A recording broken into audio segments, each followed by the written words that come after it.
మాజీ MP Nandigam Suresh police కస్టడీకి court అనుమతించింది. రేపటి నుంచి 2 రోజులు పోలీస్ కస్టడీకి న్యాయస్థానం గ్రీన్ సిగ్నల్ ఇచ్చింది.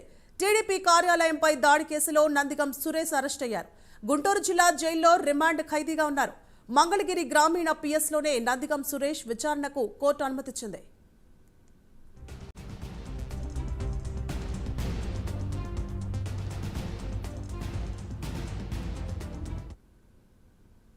రైట్, ఇక నందిగం సురేష్ విచారణకు కోర్టు అనుమతినిచ్చింది. ఇదే అంశానికి సంబంధించి మరింత సమాచారాన్ని మా ప్రతినిధి రవికృష్ణ అందిస్తారు. రవికృష్ణ,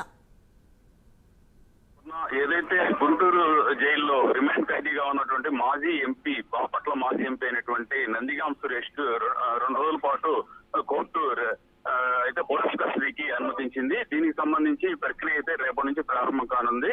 ఈ టీడీపీ పార్టీ కేంద్ర కార్యాలయంపై దాడి కేసులో నిందితుడిగా పేర్కొంటూ ఇప్పటికే 14 రోజుల పాటు రిమాండ్ విధించింది కోర్టు. ఆ తర్వాత అతన్ని కస్టడీలోకి ఇవ్వాలి. కస్టడీలో కనుక ఇచ్చినట్లయితే మాత్రం మరింత సమాచారం రాబట్టే అవకాశం ఉందంటూ కూడా ఈ మంగళగిరి రోడ్డు పోలీసులు అయితే మాత్రం కోర్టులో పిటిషన్ వేశారు. ఈ నేపథ్యంలోనే నిన్న విచారించినటువంటి ఎవరైతే న్యాయమూర్తి అయినటువంటి సురేష్ ఉన్నారో, సురేష్ మాత్రం ఆయన తన విచారణకు సంబంధించి విచారణ పూర్తయిన తర్వాత మాత్రం పోలీసు కస్టడీకి నందిగం సురేష్ ని 2 రోజులు ఇస్తున్నట్లుగా కూడా ఆయన ఆదేశాలు అయితే జారీ చేశారు. అంటే రేపు 15వ తేదీ మధ్యాహ్నం 12 గంటల దగ్గర నుంచి 17వ తేదీ మధ్యాహ్నం 12 గంటల వరకు కూడా ఆయన్ని పోలీసు కస్టడీకి ఇస్తున్నట్లుగా కూడా తెలియజేశారు. ఈ నేపథ్యంలోనే రేపు మధ్యాహ్నం 12 గంటల నుంచి ఈ మాజీ ఎంపీ అయినటువంటి నందిగం సురేష్ ని ఇక్కడ మంగళగిరిలో ఉన్నటువంటి పోలీస్ స్టేషన్ లో ఆయన విచారణ చేసే అవకాశం అయితే ఉంటుంది.